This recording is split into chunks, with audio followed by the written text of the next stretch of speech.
Okay, how ridiculous does this sound? If you were frustrated with somebody you didn't like, somebody who messed you over, how ridiculous would it be for you to sit there and drink poison yourself hoping it hurt them? Or punching yourself hoping that it hurt them?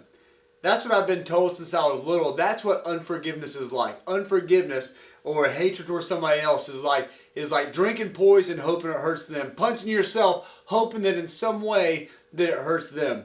This week on Move to Action, we're going to talk about something that I would say most people watch and deal with, which is unforgiveness. Is there somebody in your life right now that they've either hurt you recently or they've hurt you in the past? And when that name comes up or that situation comes up or just constantly, you've got this grudge that goes on your heart about them. Listen, there's so much freedom in forgiveness. There's so much ability for us to move to action and consistently be able to push into new places of freedom, not only in our action, but also inside, which has to be healthy before we start to move.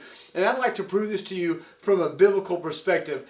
Something I want to point out to you just before I get in these two passages I want to share with you. I think it's really important to know that Jesus, some of his final words before he died was, God, forgive them, for they do not know what they do. The people who are murdering him, he asked, God, would you forgive them? So can I just tell you, no matter what that person has done to you, no matter where you're at, I know you've been hurt, and I know somebody's done you wrong, but listen, there's nothing that is for us that we don't have the ability to forgive, that we don't have the obligation to forgive. Because when we don't forgive, it holds us back from God's best for our life. When Jesus was getting killed, murdered, crucified, he said, forgive them for they know not what they do. And I know, well, that's Jesus, he's the Son of Man, he's the Son of God. Well, Stephen, the first martyr ever for Christianity, in Acts 7, I believe, he is getting stoned to death. And before he falls asleep, before he dies, he asks God, forgive them, for they know not what they do. Listen, whenever we have this mindset of forgiveness, when we have this ability to be able to move in that, we are unstoppable. There's nothing that anybody can do or say to push us off what God has called us for.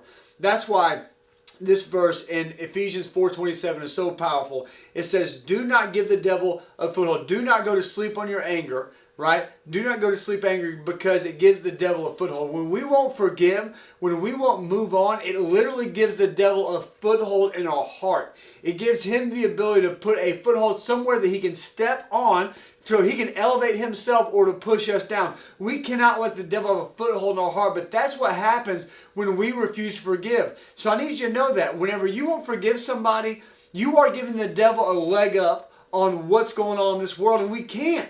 We have to fight, we have to push, we have to be able to forgive, not only because we've been forgiven so much, but because also there's something greater for your life.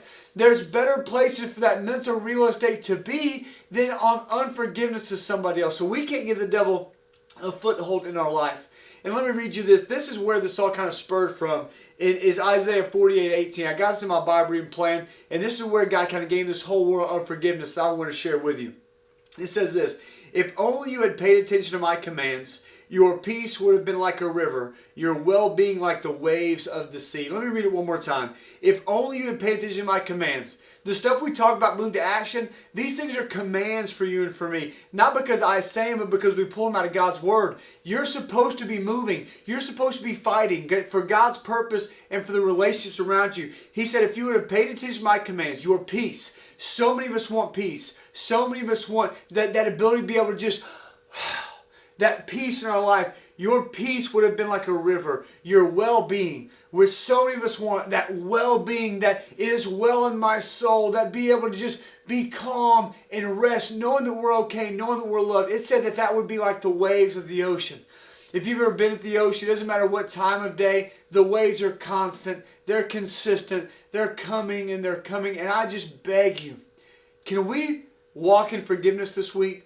So the move to action step for you this week, what I want you to do is I want you to forgive who you need to forgive. If you need to call them, if they're passed on, if they're out of your life, I need you to let it go. I need you to forgive that person, and I need you to move on in freedom so that you can move to action and change the world like God has called you to. I love you so much. I believe in you. I know that you can do this. You're a world changer. Let's move to action together. Share this with somebody, IGTV or YouTube. I love you so much. I'll see you next week.